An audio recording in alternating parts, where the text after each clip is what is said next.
হে মুসলমান, তুমি যদি ফরজ ত্যাগ করো, ওয়াজিব ত্যাগ করো এবং গুনার মধ্যে মশগুল থাকো, গুনার অভ্যাস বানাও এবং গুনার জন্য বেপরোয়া থাকো, গুনাহ ছাড়া তুমি বাঁচতেই পারো না, এইরকম যদি তুমি নিজের জিন্দগি বানাও এবং আল্লাহকে নারাজ করার মধ্যেই তুমি মজা পাও, এর থেকে তুমি পৃথক হইতে রাজি হও না, তাহলে এই রোড জাহান্নামের রোড, এই সড়ক জাহান্নামের সড়ক, এই সড়কের গন্তব্য জাহান্নাম। এই সড়ক যেখানে শেষ হবে সেখানে জাহান্নামে নিক্ষিপ্ত হইতে হবে। আর ঈমান এটা জান্নাতের সড়ক, 5 ওয়াক্ত নামাজ এটা জান্নাতের সড়ক, রমজানের রোজা জান্নাতের সড়ক, হজ জান্নাতের সড়ক যার উপর হজ ফরজ হয়, এবং যাকাত যার উপরে ফরজ হয় তার জন্য যাকাত জান্নাতের সড়ক, সত্য কথা জান্নাতের সড়ক, মিথ্যা পরিহার করা জান্নাতের সড়ক, জিনা ব্যভিচার পরিহার করা জান্নাতের সড়ক, এবং মদ ত্যাগ করা জান্নাতের সড়ক, জুলুম ত্যাগ করা জান্নাতের সড়ক। কথা বুঝতেছেন প্রিয় বন্ধুরা?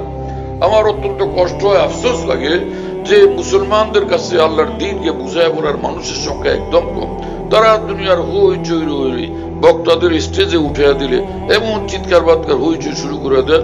আমি চেষ্টা করি মাহফিলের কাছে থাকলে এই লোকটা বলে কি একটু বুঝি, আমার হয়তো উপকার হবে, কিন্তু লম্বা সময় চেষ্টা করে দেখছি তার চিৎকারের চোটে কিছু বোঝা যায় না।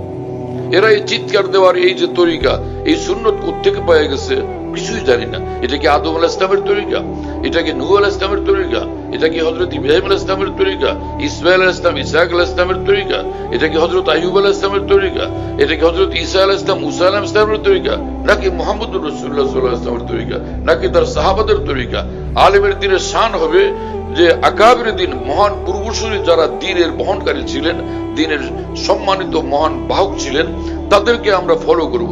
কিন্তু এই চিৎকার বাৎকার হইচই এমন ভাবে করতে থাকা যে পুরা জন একটা হইচই করার মাহফিল বানানো হয়েছে। এটা কি জিনিস? কোন কলেজের লেকচার এরকম সুর দিয়ে চিৎকার করতে থাকে? কোন ইউনিভার্সিটির প্রফেসর এভাবে চিৎকার করতে থাকে? কোন মাদ্রাসার বুখারীর সাইকোলজি যেভাবে চিৎকার করতে থাকে? মুসলমানদেরকে দ্বীনের কথা বলতে আসলে স্টেজে এইরকম গলা ফাটা চিৎকার করতে থাকার অভ্যাস আসলো কোত্থেকে? কি জিনিস এটা? কবে আমাদের উলামাদের মধ্যে এই নুরানি পরিবর্তন আসবে?